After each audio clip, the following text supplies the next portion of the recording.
Hello, everyone, and welcome to today's SANS webcast using Zeek Bro to discover network TTPs of MITRE ATT&CK, sponsored by Corelight.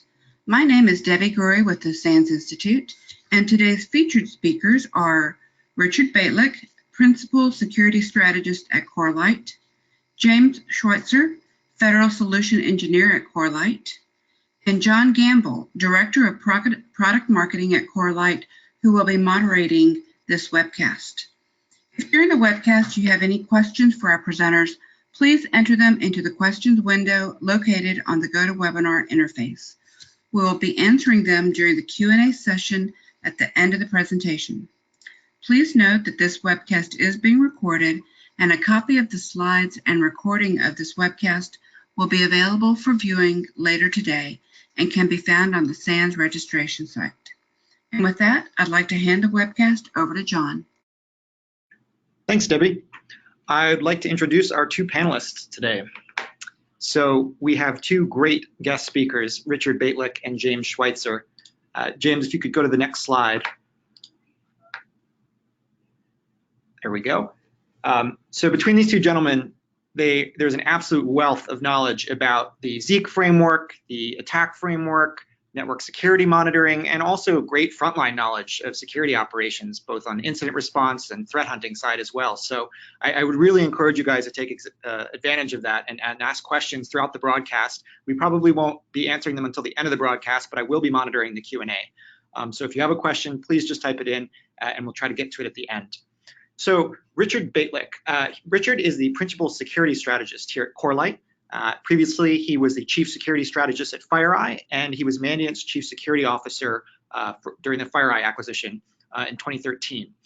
Prior to that, he worked at GE as a Director of Incident Response. He's built and led a 40-member team, a computer incident response team, and he began his digital security career as a military intelligence officer at the Air Force. He served in a variety of roles there and is a graduate of Harvard University and the United States Air Force Academy, and also a prolific security author. His fourth book is titled The Practice of Network Security Monitoring. We're also joined today by James Schweitzer. James is a Federal Solutions Engineer here at Corelight. Prior to Corelight, he worked at A10 Networks and spent more than a decade before that at the MITRE Corporation. And during his time there, he served in a variety of leadership roles, spanning Security Operations Center engineering to improving secure communications capabilities among partner nations. James is a graduate of Virginia Tech and George Washington University. And with that, I'm going to turn it over to James. Actually, it's Richard. I'll take this one. Thank you for the introductions, John. It's very nice to be back with you all. We first presented on this topic within the last few weeks, maybe even a few months, you know how time flies. And there was a lot of interest in using network monitoring data for mapping to attack elements. So we decided to come back with some more good content. James is always out there innovating as far as how to use Zeke to find intruders. So he's got a lot of great stuff to share with you today. We're trying to speak to people today who are using network security monitoring data to find intruders. That could be people who are in the incident response communities, threat hunting communities, people who work in SOCs and so forth. And you're probably familiar at this point with the concept of network security monitoring. It's the idea that you can't rely on prevention to help you. It is possible to stop a great variety of intrusions, but depending on what type of threat actor you're facing, a certain amount of activity is going to get through your defenses. And when that happens, you need different ways to determine that that's happened, and you want to prevent a compromise from becoming a breach. So we have to remember that if at any point during the chain of activities that an intruder is following to accomplish his mission, if we're able to identify that that chain is being followed and that we can interdict the intruder and stop that chain before mission completion, then we win and the intruder loses. So you're also probably familiar at this point, if you're coming back for more content with Zeke and ATT&CK, you're probably familiar with MITRE's wonderful work on ATT&CK. And in general, it's the idea that you take a wide variety of intrusions, mostly by state-sponsored actors, but you break down how these actors work in an enterprise environment. And then you give specific names to these activities. And by coming up with a common terminology or a lexicon, we can determine that we're talking about the same sorts of activities. So when I say lateral movement and I mention the MITRE attack number, we can be fairly confident that other people who use the same terminology are referring to the same thing. Traditionally, however, MITRE ATT&CK has had a little bit more focus on endpoint data and approaches, but it is not endpoint exclusive. There's a lot of network elements to it as well. So that's what we're going to try to do here in this second iteration or second installment of our Zeke data and MITRE ATT&CK. And with that, I will turn it over to James. So next slide, please. Thank you, Richard. Hello again, as mentioned, my name is James. One thing I think I wanted to be sure that if you take nothing else away from this webinar, to remember that defending a network is a team sport. And speaking of team sports, if anyone watched the Women's World Cup, Team USA absolutely rocked it yesterday. I think that's a great example of winning. What I want to talk about, or start the presentation off with is, winning versus surviving. Everyone who's on this webinar wants to win, and Corelight really wants to help. In a prior presentation, as Richard mentioned, we presented some exfiltration, C2, and lateral movement techniques from the attack framework. If you're interested in catching up on that, you see the URL on the screen. It's also on the Corelight channel. What I want to talk about today really is network value. And I want you to think today about the data that you transfer on your network or on the internet compared to 2, 5, or even 6 years ago. The changes in documents, the prevalence of Flash, Cold Fusion, movie clips, or the switching from scripts from Perl-based to Python. How much has your infrastructure changed in that time? And what about your organization's ability to monitor or prevent intrusions? Because recently there's been a big focus on next generation firewalls and endpoint-based solutions, and they've really started to tip the scales for defenders. And we want to put that same emphasis on network security monitoring, particularly Zeek and Corelight, to really continue to increase the likelihood of winning. And today we're going to talk about using an NSM to protect the value. And it's really complementary to some of the other security solutions that you have. And we'll give a brief example how we can pivot to an endpoint solution or even possibly to a next generation firewall. Each of these have their strengths, but together they really make a formidable defense. And we really want to talk about how you can use all of that to protect the value that really traverses the network in your organization. So I'll start off quick mentioning something about what's different about network security monitoring. And I think that's really at the bottom is talking about data. We want to be data centric. And there's a really interesting white paper called the Second Age of Cyber from Fathom 5. And I really think this is a great paper that provides an opportunity for personnel who maybe haven't embraced the data-centric approach to begin shifting their thoughts. Every organization wants to have a data lake that's fed by multiple sources, or they have a SIM. But what's filling it?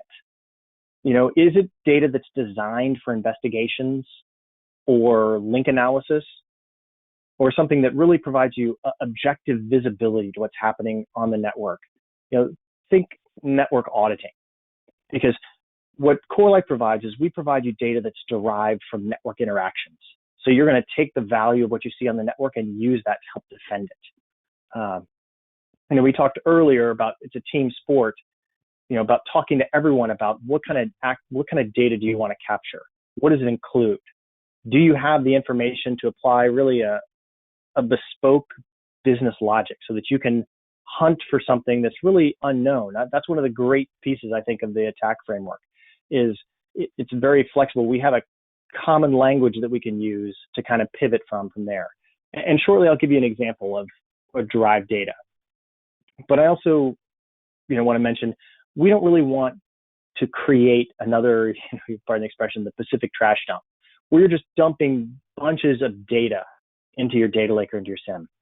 We want customers to collect and store enriched data so that we can enable defenders so they can use attack techniques really from the network perspective to reduce the risk of misinformation. Because if an adversary is on a host, sometimes you can't trust, you have to really double check or verify things that you see.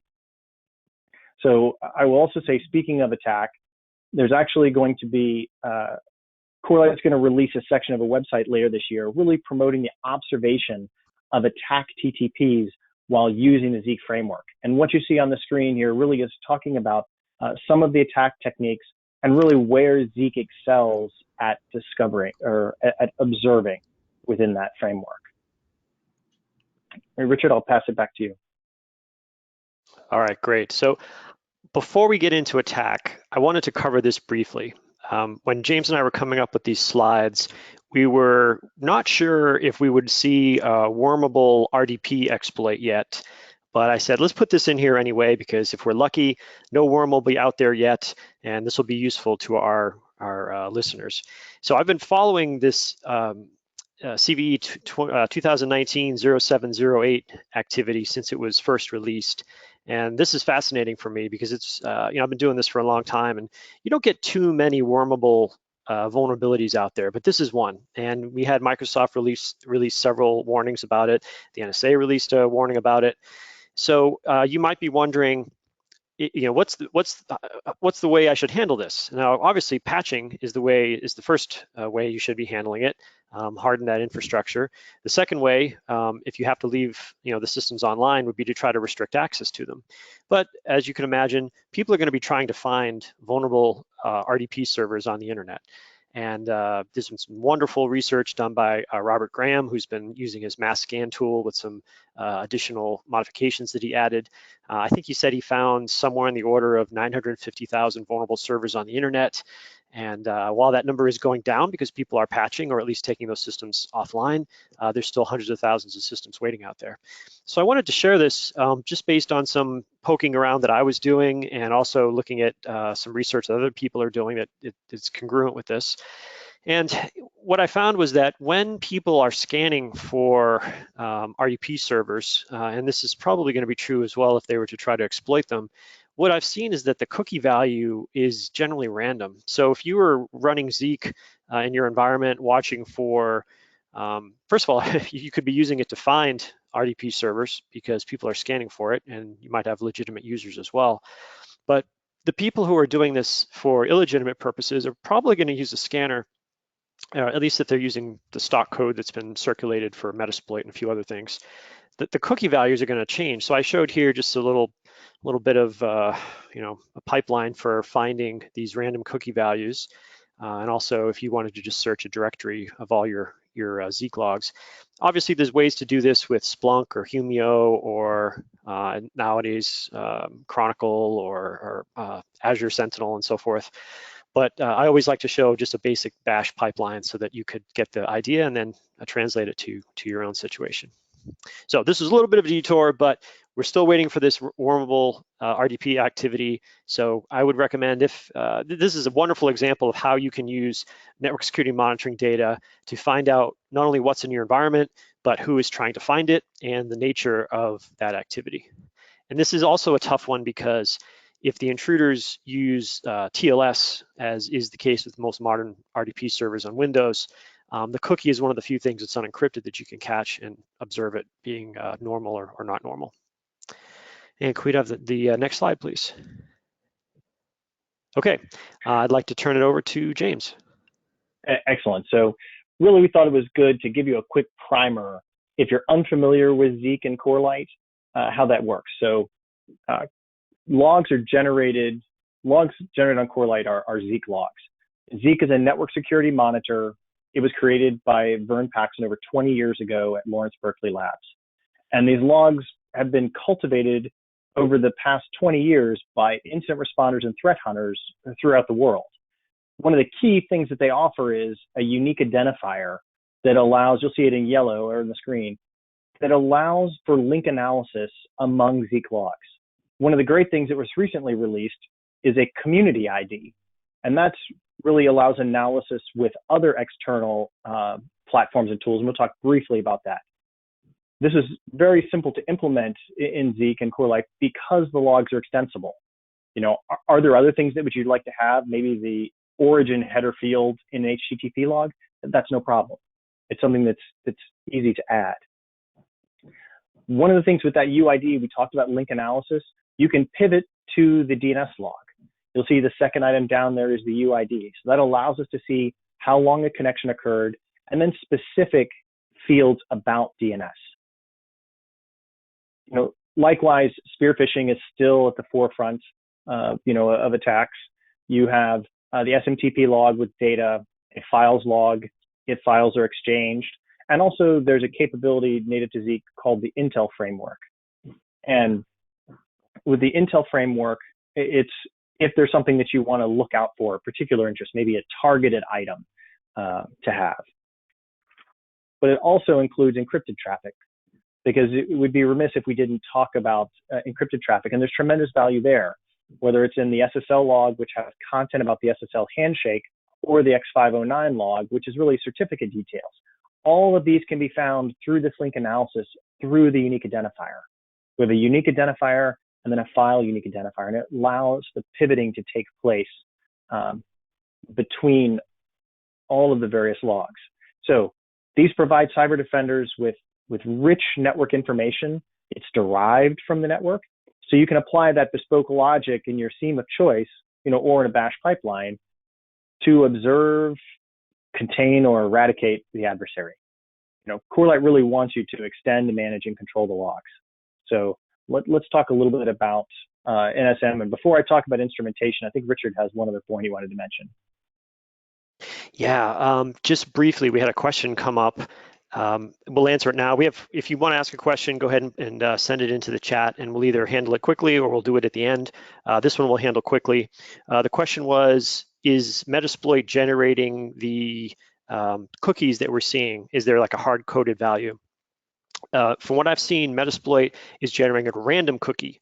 So every time Metasploit connects or attempts to connect to a RDP server, there's a different cookie. So you've been scanned when you see all unique cookies listed. There's been some other scanners as well that have done something similar. So apparently that is the approach that's being taken. It's kind of interesting with these sorts of protocols, because if you use a set value, then people can identify you as being from a certain tool. If you use a random value, then you're being scanned anyway, because legitimate RDP servers don't use random values. So if you're an intruder trying to hide yourself, you can't win either way. We're going to notice you. Excellent. Thanks, Richard. So, talking about Bluekeep, then let's talk one other piece before we really dive into the technical details, and it's really instrumentation. Something for everyone on the webinar to think about is your network fully instrumented? For any security tool, whether it's network security monitoring, your endpoint, or your next generation firewall. I want to spend a few minutes to talk about that, because oftentimes we still think of the network as having a perimeter. But we recognize really that it's not just a soft, grunchy shell. We really have to provide layers of defense. And really with that, to say, do you, when you think about this, when you talk to your CISO or other analysts, do you prevent or monitor workstation to workstation or server to server communications? I recognize you can't do it for every single one, because you can't have a monitor in every closet. But at particular demarcation points, whether it's VLANs or floors, if you do that, that's outstanding. And I'd really love to hear at the end of the webinar how you do it and for how long you have been. But if you're not, this is a great opportunity to really cite and provide information for investigations that an NSM, network security monitor like Zeek and Corelight can provide without risking an outage. I think as a brief aside or somewhat related, in 2016, the NSA published a couple of things that I think are really relevant.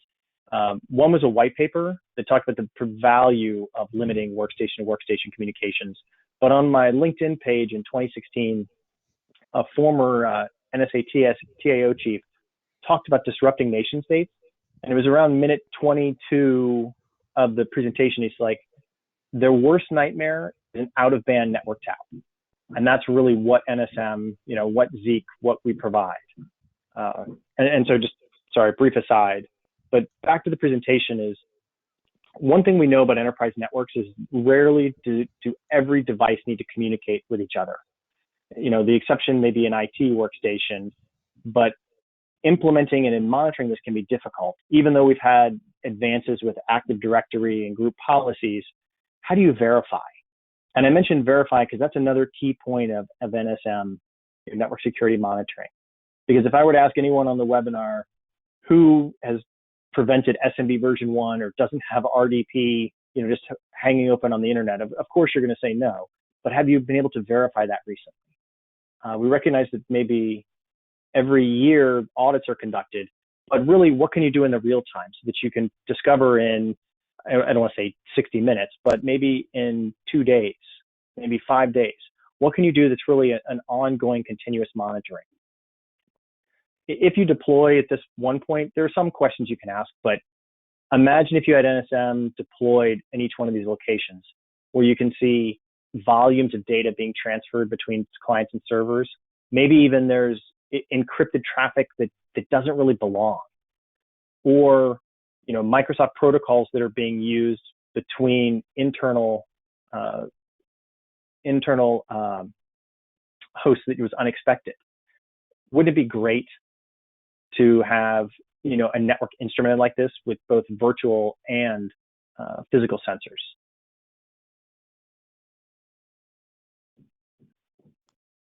I'll turn this back over to Richard. Yeah, I just wanted to briefly say on that previous slide, you don't have to go back to it, I'll just talk to it. We don't want to forget either that Zeke has some really amazing capabilities, and one of them, in addition to all the UIDs and stuff that I love, it's stateful. So it keeps track of who initiates a conversation, who responds to a conversation, and so forth. So I was doing some research the other day, and I was really interested in watching for attacks on infrastructure. So like attacks on a router, or attacks on a firewall, or attacks on a NAT and gateway. So the NAT and gateway one was very interesting for me, because how are you supposed to monitor that? Like, what are you actually looking for? If you're sitting out in front of it, how do you tell when someone is talking to the IP address of the NAT and gateway itself, and not just traffic that's, it's not just traffic passing through that NAT? And one of the models that occurred to me was, if you connect to the IP address from the outside world to the NAT and gateway's external IP address, and you send a SYN to it, and the NAT and gateway replies with a SYN-ACK, then there's the possibility of a conversation happening there. So I started to think in terms of like a snort rule that would do that, or TCP dump BPF, or maybe something along those lines. But then it occurred to me that Zeke has the ability to mark in its connection log when who's the originator and who's the responder, and even I could take a look at the flags to see how a conversation occurred, and in addition to the number of bytes passed and all that sort of thing. So that's what came to mind when I saw James's diagram of the enterprise. We need to be watching the infrastructure as well. It's not just the servers and the computers, but it's those devices that carry that infrastructure, because those things are under attack as well. Okay, and now we will move towards NSM and MITRE ATT&CK, and we're going to start with lateral movement as the first area of interest. And when we're going through the material in this webinar, we understand that people have resources in the cloud. We understand that there's resources of operational technology and industrial control systems. We understand that there are people who never even go to an office. They sit at a Starbucks all day long. I don't know what they do there, but apparently they're using the internet and getting stuff done. So some of this may seem a little bit old-fashioned, like, oh, you have a network and you have computers there and there's people that work in offices and so forth. There's plenty of that stuff out there. And a lot of what we talk about can be expanded to those other worlds as well, whether it's the OT world, or even if you're the cloud provider itself. There is stuff happening at the cloud provider level, at the managed security provider level, and so forth. And we've blogged about some of that in the past. But for now, James is going to take you through a tour of some of the MITRE ATT&CK values that we're going to be looking at with NSM. Excellent. Thanks, Richard. So on the prior webinar, we talked about lateral movement, specifically T1175. And so today, really, all I want to mention is that the logs, the DCE logs, have been improved. And it was through tracking of what's context identifier mappings. And it adds some previously missing support. And I wanted to say, thank you, or be sure that that goes out for Mark Fernandez, I believe with the MITRE Corporation, really went about this. I first learned about the shortcoming while reading the Network Defender Archaeology from the team at Iceberg, now Gigamon, where they were presenting at ShakaCon 18. So, again, the logs are continuously evolving and changing with contributions from folks all over the country and the world. Bizarre is something that's also recently been a lot of discussion about. It's the Zeek attack-based analytics and reporting, something that was released by MITRE. And I believe there's 18 techniques that are primarily looking at SMB or server message block communications and remote procedure calls. This is something you should really be interested in. Go check it out, download it. It's great for the community. And again, this is a push towards not only using endpoints, but also using network-based observations for the attack framework. So today, really what we're going to talk about is file copy. And it's really for lateral staging is what I'm interested in for this presentation. Because we have to recognize that people are going to click a link. Some point or other, it may be crafted very well, maybe it's crafted poorly and somebody just makes a mistake. But with this, they have to then move within the network. I want to talk about the con log, specifically the connections. So we're going to talk about what information can we learn from that. Richard mentioned earlier, there's an RDP log. We collect and extract relevant information from that, and also the SMB log. So there are other things that can be used for file copies, but in this case, I really want to zero in on the con log. Specifically, I want to look at these fields. And so we talk about the timestamp. Mentioned earlier, that's prevalent really throughout hunting network security. The unique identifier, again, allows us to pivot among Zeek logs. The protocol that's defined and the service. So it's really what was sent over that connection. So Zeek parses the connection. It doesn't assume if something's on port 80, it's actually HTTP. So let's see what we can look at with this information. And also you'll see down here, the history field. This is the connection state history where Richard was talking about kind of the SYN-ACKs. Also a lot of great data there. So we'll start off with using the service field. Again, attention, this can be noisy if you use this as your sole purpose, but noisy observations aren't always bad, especially if you're hunting. And it always makes me think back to The Cuckoo's Egg by Clifford Stoll. If you haven't read it, it's a great book about kind of threat hunting before it was really kind of coined as threat hunting. To go through, it was about a small billing error that ended up being an adversary had compromised networks, but sorry, I digress. So this is the query. This is the bespoke logic. Now, as I was going through and putting this together, you'll see I put a lot of comments in to say it wasn't something that is just immediately going to happen. You have to kind of apply some logic to say, in my data set, I have around 20 million events. There's some capture the flag data. I've got some known good DNS, known good LDAP. I was going through and kind of reducing that down. Really, everyone can go through and look and say, starting with line 1, is something internal originated? Is the source internal? Is the destination internal? So it's an internal traffic. And then go through and ignore things that are known goods. Slide 11 or step 11 is really where there's a little bit of art introduced. Because we're saying, let's pick a value and say, either have the originating bytes or the responding bytes is greater than some value. What I can do is, by having that, then I can reduce down to a manageable number. So you can see I went down to 179 from 20 million, I believe. Hey, James. Yes. Can I just jump in with one quick piece of advice? Sure. So for those of you who are trying to figure out how do you deal with just a massive amount of data, James is showing you one way to do this, and you might wonder, like, how do you even start, like, before you know what to omit? So I think the first thing to do is to time scope it. So say, I want to look at everything over a very, very short period of time that's not going to blow up your SIM or whatever. So you look at that very, very short period of time. And then you come up with those first exclusions that you want to add in based on what, like, James has shown on the screen there. And then you add in the exclusions and you get the number down to something that's very, very small, and then you open the time window again, and then you see if you need to add more exclusions and so forth. So that's one way to start with because if you just put a random query into your SIM, you're going to cause a lot of people to be unhappy. So time scope first, and then once you figure out what it is you're really looking for or you don't care about, then you can expand that time scope so you're looking at more and more stuff. Outstanding. Thank you, Richard. Absolutely. Really key points there. So now that we've kind of reduced the data set down to a manageable number, I pasted it into a tabular format so it'd be simpler to look at. In this case, what you see highlighted in red, anything that ends in a 200s is workstation to workstation communication. If you look down, you'll see there's some 30s. 30s are servers.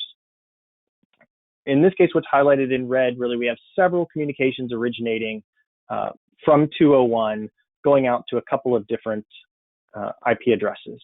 In this case, it's 208 and 210. But if we look through, we see, let's look at this one in particular. I see an ephemeral port with an unknown service with a lot of traffic that's transmitted. That's something maybe I want to start to investigate 201. But if we look, because the responder sent all of the information, maybe it's 208 that I need to begin to examine before really I kind of jump to conclusions and really develop a hypothesis that's not particularly sound yet. You'll also see, I see port 80 traffic. And port 80 traffic is normally benign, except, again, this is workstation to workstation. So this is within my network. You'll also see at the bottom, I see 4444 and 4445. That looks awfully close to what you see for Microsoft, for Active Directory, for 445 traffic. But let's look and see, again, maybe under closer scrutiny, something else will come up. Also, kind of as one closing point in this, you'll look and see what's highlighted in yellow. I have the same responding IP address of 208 as what you see in the top line. It's really circled. I see again an unknown service, but if you look at the originating and the responding bytes, they're exactly the same, but they have a different port. So it looks like I could have some problem that's really been propagating through my network. It looks like 208 is really the touch point to begin from, but it's actually gone out to 201 and 215. So I know at least now I have 3 hosts of interest that I want to investigate, as I'm thinking about this remote file copy.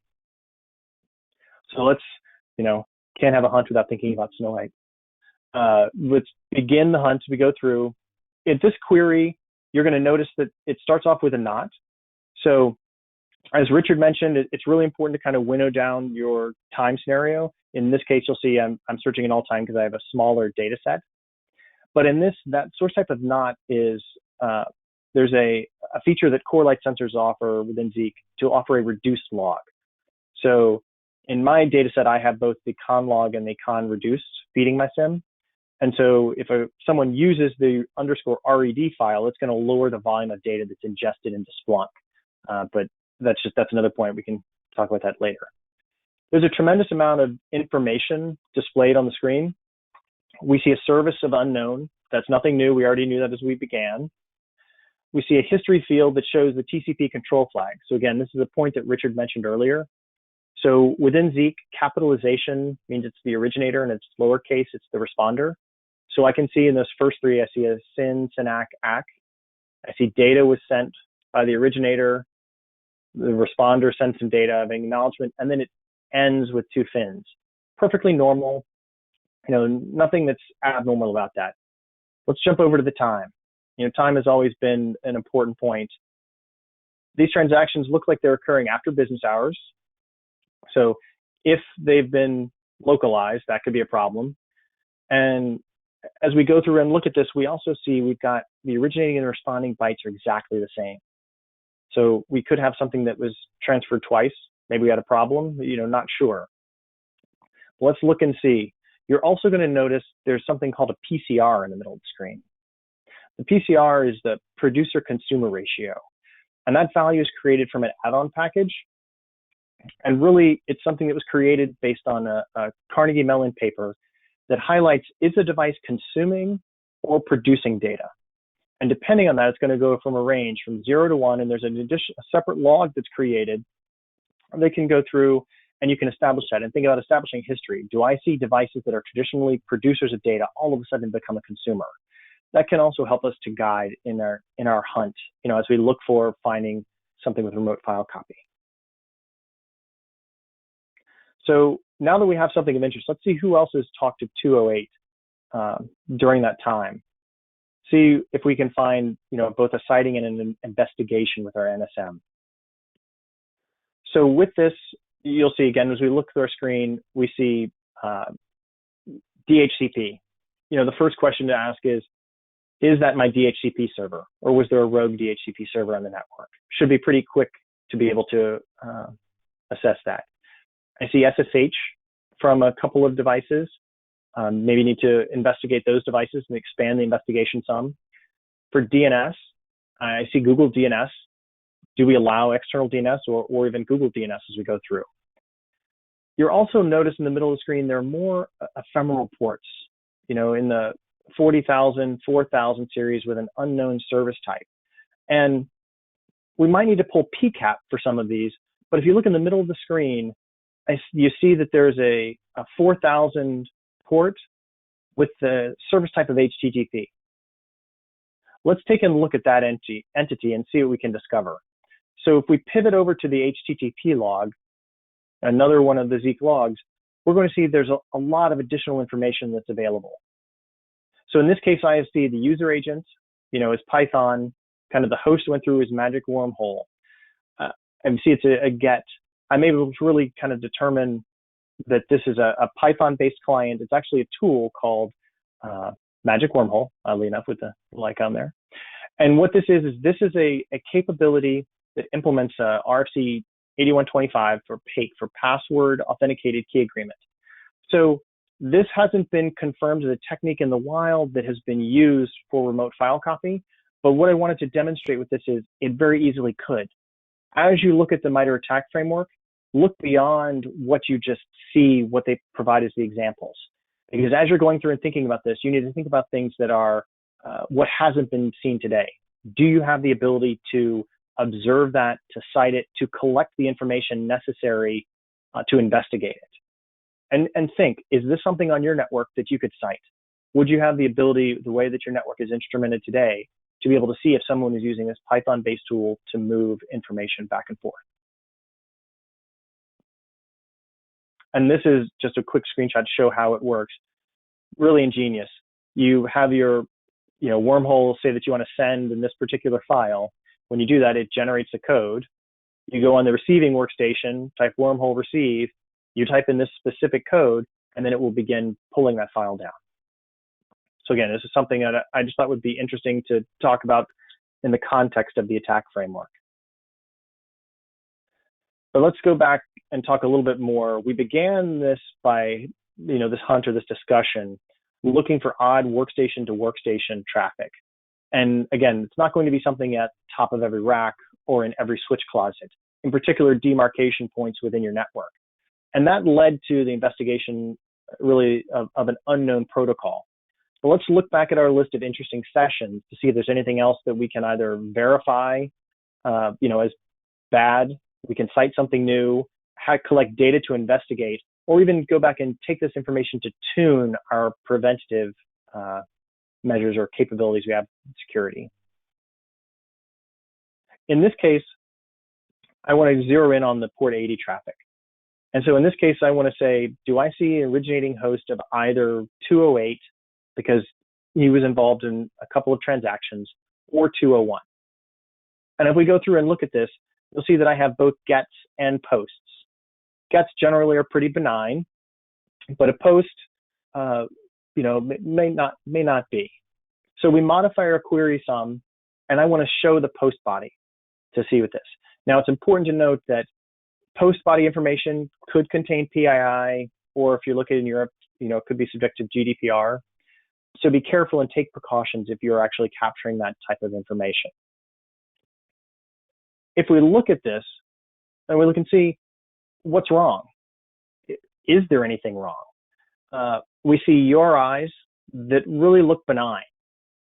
PHP, unless we don't allow PHP or have any PHP in our network. But we see gets, news, nothing out of the ordinary. We see timestamps that appear to be a little late, again, to be sure that they're localized. And the post body is odd, but maybe it's encrypted or possibly encoded. Both of those could be perfectly normal. What I want to really focus on is, if you look on the top of the title there, the response body length and the status. So the two fields that are next to each other. So if you look at the status, we've got a couple status of 200, but a lot of 404s, where a page or a server's not found. How often do we see a 404 returned with a large volume, of bytes, 1,200 bytes returned back for the response body length? That's something I think that we can hit on, to search and think about the logic. In this case, this is PowerShell Empire that's been discovered. And there's been discussion about how PowerShell Empire, they can change the URIs to be something else. But the logic that they have with a 404 and a larger response body length is something that is much more difficult to conceal. So it's very easy to see how we began our hunt looking for something unknown of communication within our enterprise, for the remote file copy. And we pivoted to find something else that could be about C2 or lateral movement, in this case, with PowerShell Empire. There's a good SANS paper that talked about it. And this is a very interesting blog. He definitely gets kudos for coming up with the FQDN of holdmybeersecurity.com. But in this case, is using sysinternals in order to detect PowerShell Empire. Maybe next time we'll talk about Kerberos. I think there are some great things that can be observed from the network. Maybe looking for forged ticket granting tickets or ticket granting service tickets.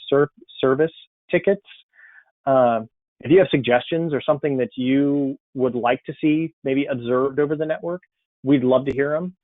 We have our email address, or just info@Corelight on the last page. And with that, I'll turn it over to Richard. All right, great. Thank you, James. I hope everyone enjoyed that. It's not easy to put together a case that has all that sort of information and then to figure out what it all means. So I hope you enjoyed hearing James explain all that. We hope you can just take a few thoughts away from this webinar. First of all, there's questions that can be answered with network security monitoring that you can't answer with other approaches.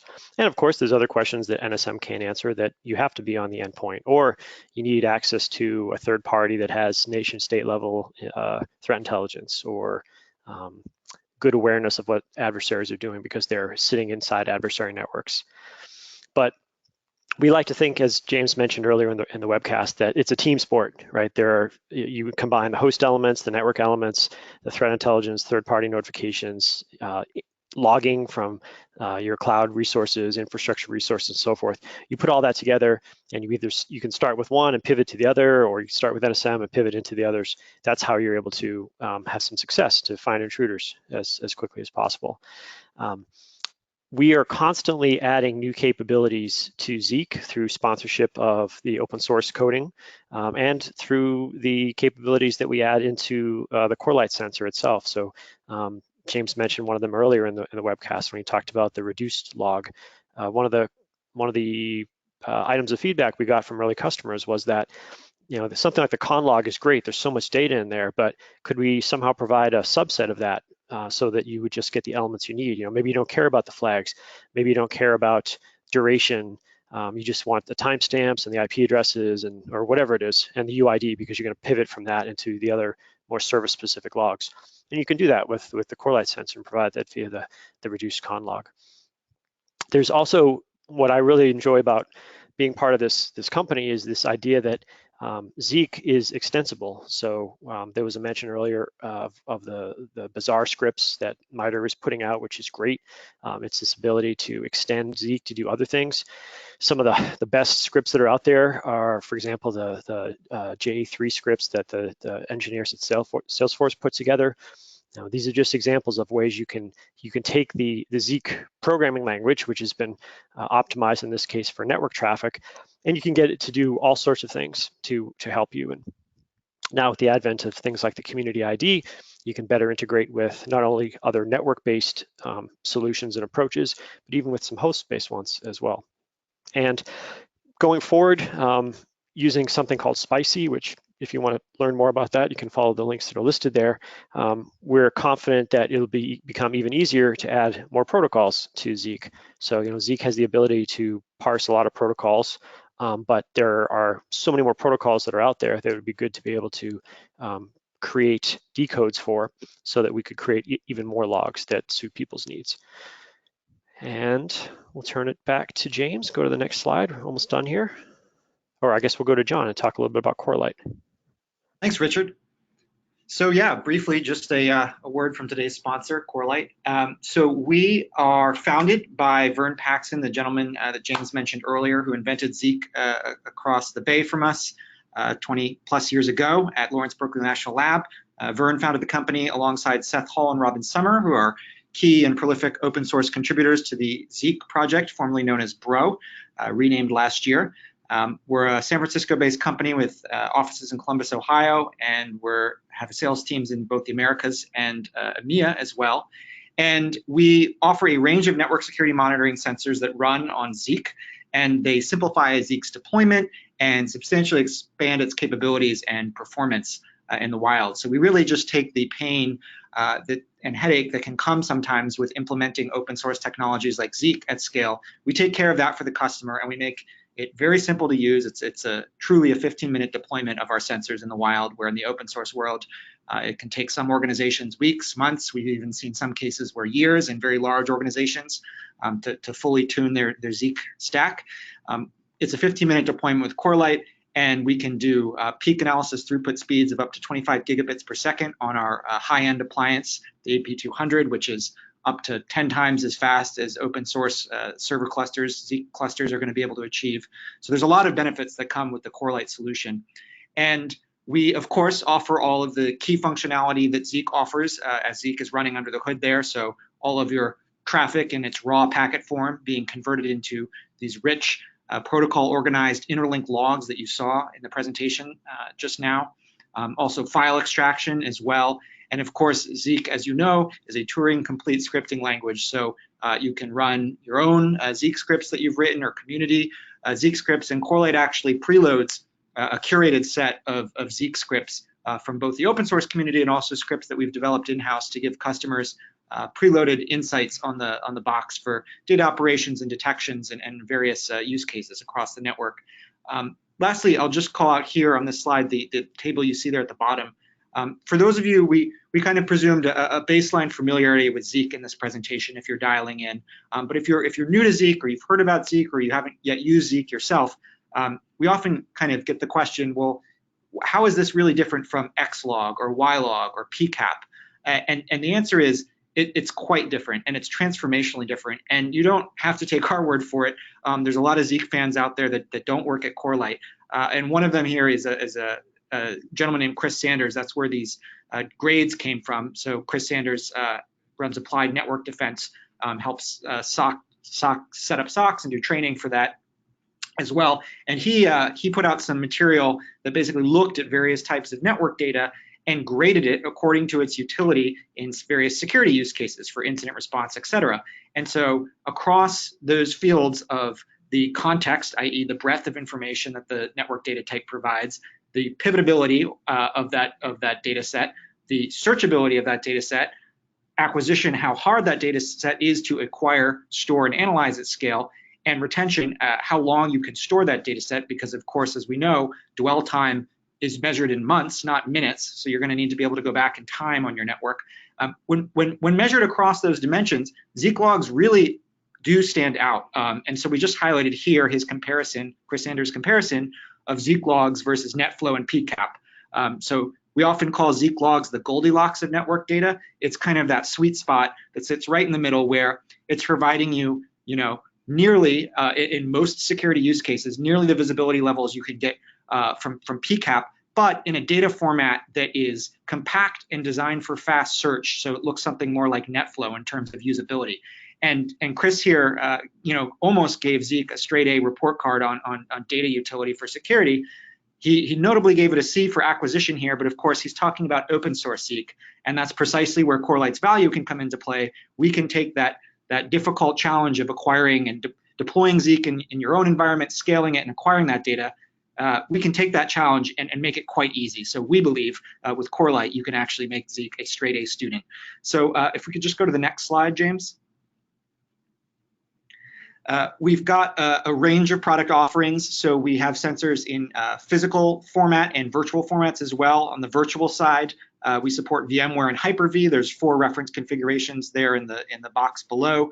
In the appliance side, we have our AP200, which can do 2+ gigabits per second of peak analysis throughput, our 1001, which is our 10 gig sensor, and our top of the line AP3000 sensor. I mentioned that performance gain you can get with Corelight that can dramatically outperform what you're going to be able to achieve open source tuning yourself, is that 25 gigabit per second sensor. That's a 1 unit sensor that can do 25+ gigabits per second. And in fact, I mentioned, we've made Zeke even more powerful. One way we've done that, just as an example, is with the AP3000, we have a shunting capability, which can actually give you performance capabilities well in excess of processing 25+ gigabits per second of traffic. And shunting basically allows you to look at large, repetitive elephant flows in your environment. So think, huge video files, or research universities transferring huge data sets that are kind of stable, that you know what the payload is, and you don't need to process the entirety of it.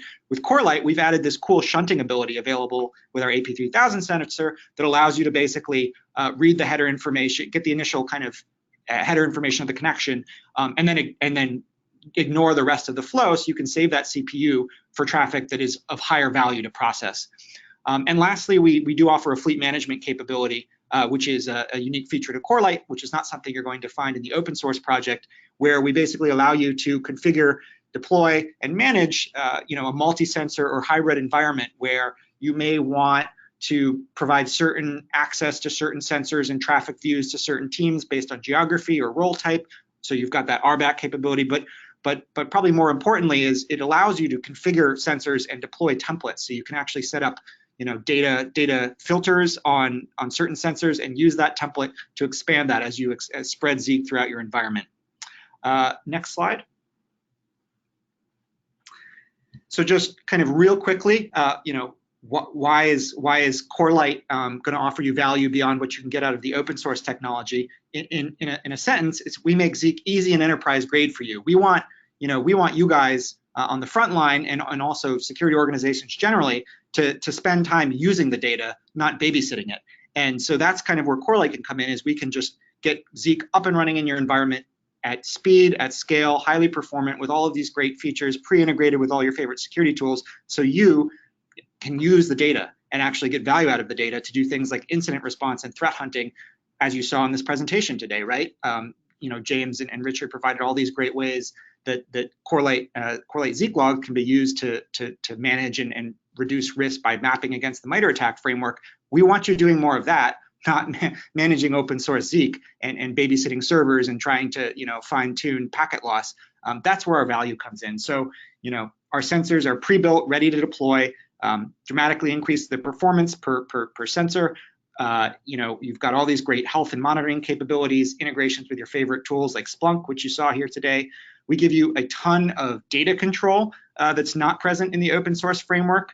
So you can fork and filter the logs coming out of Corelight sensors very easily. You can send 100% copy of the logs to cold storage for later forensic investigation, while sending a filtered subset of the logs downstream to your SIM if you're concerned about data storage and processing costs, for example. That's one use case. And support, of course, is a big differentiator for a lot of Corelight customers. In the open source world, if you've got a problem, you're probably going to hop on the Zeek listserv and email your question out into the ether and hope somebody responds. Corelight, you're going to get 24/7 support from Zeek's creators. So, up to and including Vern himself, I've seen jump in on a support ticket before. So you're really just getting a great package that can get you ready and deployed with Zeek, so you can start doing great things with the data and reduce risk across your organization, like you saw in today's presentation. So with that, let's go to question and answer. James mentioned our handle there, info@corelight.com. Feel free to email us there if you have a sales inquiry and would like to learn more about products, but also if you just have any general questions, if we don't have time to answer them in today's webcast, feel free to hit us up, info@corelight.com. With that, let's go into questions. We've got about 6 minutes left. I heard a little rustle on the line. James or Richard, did you want to jump in? Nope, I'm good. All right. No, great. thank you. Let's dive into questions then. We've got about 6 minutes left. This is a question for James.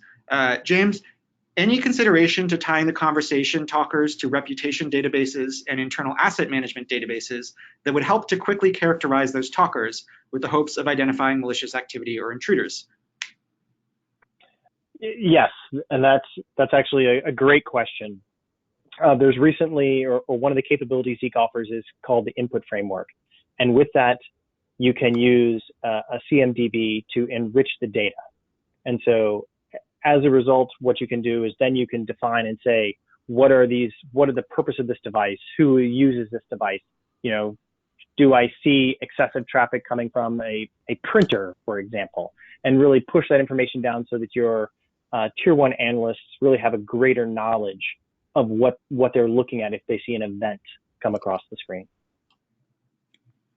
Thanks, James. Let's see. Another question here. Have the speakers encountered methods for mapping attack TTPs against kill chain oriented tools? I don't know, Richard. I don't think I've seen anything like that. What about you? Yeah, I haven't either. I think kill chain is kind of the older way to think about this. Not that there's anything wrong with it. I think the most interesting thing about the kill chain isn't that the individual steps necessarily. It's more about the concept, right? It's the idea that if you interdict the adversary at any point in the kill chain, you prevail and the adversary is frustrated, but that also the activities at each step of the kill chain produce artifacts. And those artifacts can be a sign that, you know, if you catch the adversary at stage 4 of the kill chain, but you didn't see it in 1, 2, and 3, that means you've got some type of not only a prevention gap, but you've got a detection, a visibility gap as well. So I think MITRE is getting more attention these days because it's just more fleshed out, but we don't want to ignore the kill chain because it did bring those two key concepts to light. Great, thanks, gentlemen. Let's see, next question. I think I might be able to answer this. What interface were you using to query Zeek? I'm only familiar with Bash. I suspect that was referencing some of your slides, James, and that was Splunk. Is that correct? Yes, but it could just as easily been in Elastic, Humio, Chronicle, or Backstory, I should say, excuse me. So any one of those, but yes, Splunk is what I was demonstrating. Great, we've got another question here. You mentioned the JA3 script. Can the speakers give examples of additional Zeek scripts that they find useful? I guess I'll start off, and I would say being sure that you have SMB enabled. There are some additional Kerberos scripts for getting additional content around your Kerberos authentication. And also the JA3 that was mentioned by Richard earlier as a way of fingerprinting encrypted TLS sessions, and also I guess the companion to that is hash. So it's the same, you're fingerprinting SSH connections. So making it easier to understand and see if you've seen a new outlier, something that's rare in your environment. Yeah, and along those lines too, there's a website that's up called ja3er.com. So if you visit that, it will profile it'll give you a JA3 client hash for your web browser, and you can add it to, it's automatically added to the database, and you can also query to see who else is using that. And I think if you have hashes of your own that you want to poke at, you can put it into the search bar there, and you can see who else might have submitted that. So I was playing around with it the other day, visiting it with links and curl and so forth.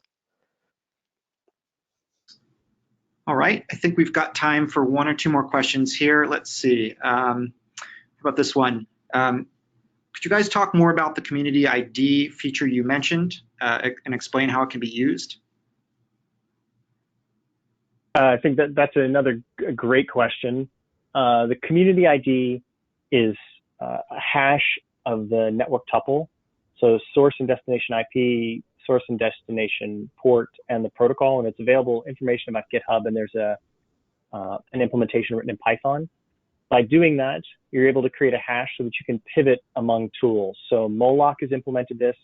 Several of the Elastic Beats have implemented it, along with Suricata and Zeke. So then just imagine you could go through, and also Helk, the hunting with elk is also an open source capability for endpoint based, or EDR, where you could take and detect something. So think about what we showed today. You're performing an investigation on what you believe to be command and control or lateral movement, within the MITRE ATT&CK framework. You go through, then you can rapidly pivot to your endpoint, and you can get a copy of the process tree or the process that spawned that connection to see then maybe if it's someone, Word initiating an SSH or maybe a PowerShell based connection. Great. Thanks, guys. I think we're at time now, so I'll just wrap this up and turn it over to Debbie. Again, we're info@corelight.com. If you have any questions, including sales inquiries, feel free to follow up with us. James and Richard, thanks so much for taking the time today to present. I certainly learned something, and I think I hope everyone else did as well. Thanks, Debbie, everyone. I will turn it over to you. Well, thank you so much for those great presentations, and thank you to Corelight for sponsoring this webcast. To our audience, we greatly appreciate your listening in. For a schedule of all upcoming and archived SANS webcasts, including this one, please visit sans.org/webcasts. You can find your CEUs for all completed webcasts by logging into your SANS portal account, navigate to your account dashboard, then click My Webcasts. You can then download your CEU on the right-hand side of the webpage. Until next time, take care, and we hope to have you back again for the next SANS webcast. Thanks, everyone.